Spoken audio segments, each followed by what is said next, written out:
Assalamualaikum warahmatullahi wabarakatuh. Sebelumnya, perkenalkan, kami dari kelompok 4 Indralaya dari jurusan Teknik Kimia Fakultas Teknik Universitas Sriwijaya. Pada kesempatan kali ini, kami akan menjelaskan mengenai perancangan pabrik dalam mata kuliah perancangan pabrik kimia, yaitu kami akan membuat triethyl citrat dengan bahan baku etanol dan juga asam citrat. Nah, sebelum masuk ke penjelasan utama, ada pepatah yang mengatakan bahwa tak kenal maka tak sayang. Maka dari itu, sebelumnya perkenalkan anggota dari kelompok kami.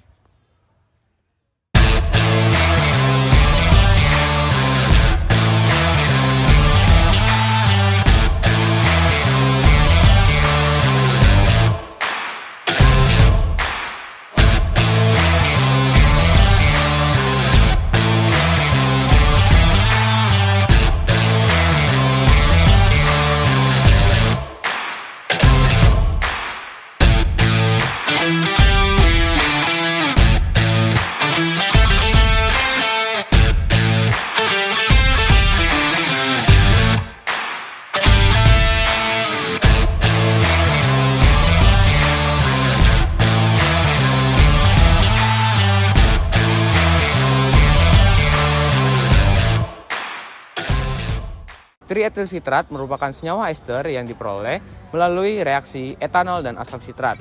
Dikenal karena merupakan senyawa yang tidak berwarna, tidak berbau, dan juga memiliki sedikit rasa manis. Senyawa ini larut dalam pelarut organik seperti etanol dan juga ether, serta memiliki profil toksikologi yang sangat rendah dan dapat mudah terurai secara hayati. Karakteristik tersebutlah yang menjadikan triethyl citrat menjadi bahan yang banyak digunakan dalam industri makanan, farmasi, kosmetik, dan juga plastik. Dalam aplikasi pangan, senyawa ini berfungsi sebagai penstabil alami, aditif, dan perisa alami yang berfungsi sebagai meningkatkan mutu produk. Di dalam bidang farmasi, triethyl citrat digunakan sebagai plasticizer dalam pembuatan kapsul gelatin lunak dan juga dalam formulasi tablet pada pembuatan obat. Hal ini digunakan untuk meningkatkan fleksibilitasnya. Oke, lalu dalam industri plastik, triethyl citrat digunakan sebagai plasticizer alternatif yang ramah lingkungan untuk menggantikan ftalat dalam PVC, mainan anak, dan juga kemasan makanan. Nah, melalui berbagai aplikasi tersebut, triethyl citrat telah terbukti sangat berkontribusi terhadap perkembangan produk industri yang lebih aman dan juga berkelanjutan.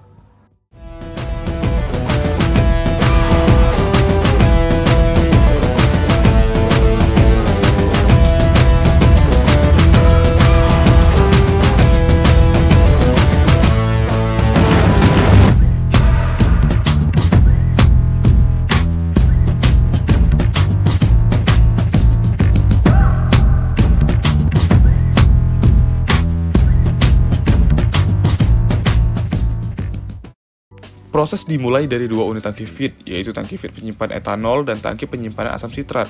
Etanol 95% dan asam citrat disimpan dalam kondisi tertutup untuk mencegah penguapan dan kontaminasi serta menjaga kestabilan. Kedua bahan ini dipompa secara terkontrol menggunakan pompa metering ke dalam mixing tank untuk dilakukan pencampuran awal. Dengan rasio massa antara asam citrat dan etanol sekitar 1:1,8 sampai 2,3. Pada mixing tank, campuran etanol dan asam citrat dicampur bersama katalis asam kuat seperti p-toluene sulfonat atau asam sulfat sebanyak 0,05 sampai 0,3% dari total massa reaksi. Proses ini dilakukan pada suhu 60 sampai 70 derajat Celcius dengan agitasi intensif untuk memastikan pembentukan larutan homogen. Tangki ini dilengkapi pemanas atau jacketed heating dan pengaduk untuk mempercepat pencampuran untuk masuk ke tahap esterifikasi.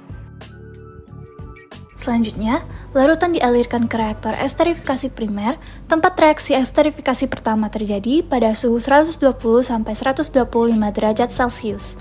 Dalam tahap ini, sebagian besar gugus karboksilat asam citrat bereaksi dengan etanol membentuk monoester atau etyl citrat dan menghasilkan air sebagai produk samping.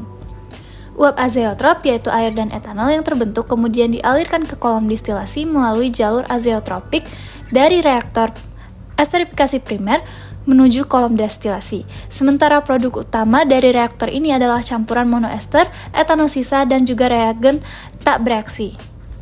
Setelah reaksi di reaktor awal mencapai konversi 80-90%, larutan dialirkan ke reaktor esterifikasi sekunder atau secondary esterification reactor.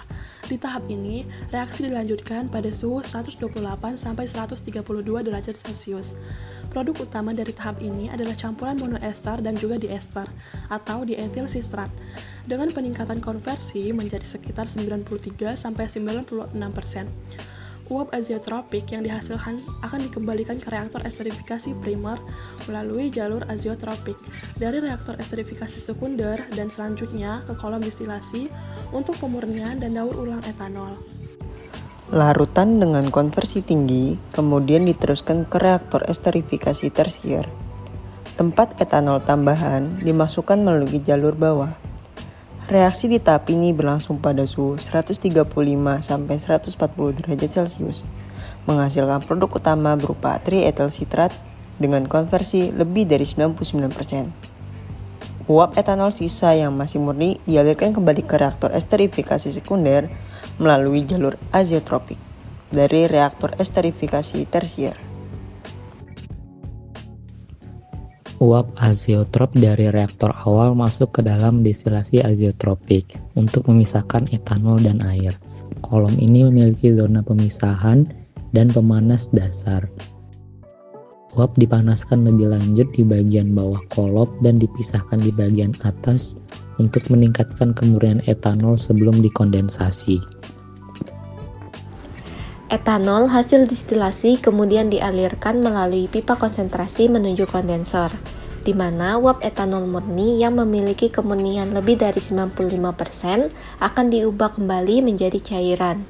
Proses kondensasi ini didukung oleh sistem pendingin eksternal berupa cooling tower yang menyuplai air dingin secara sirkulatif ke kondensor untuk menyerap panas dari uap etanol.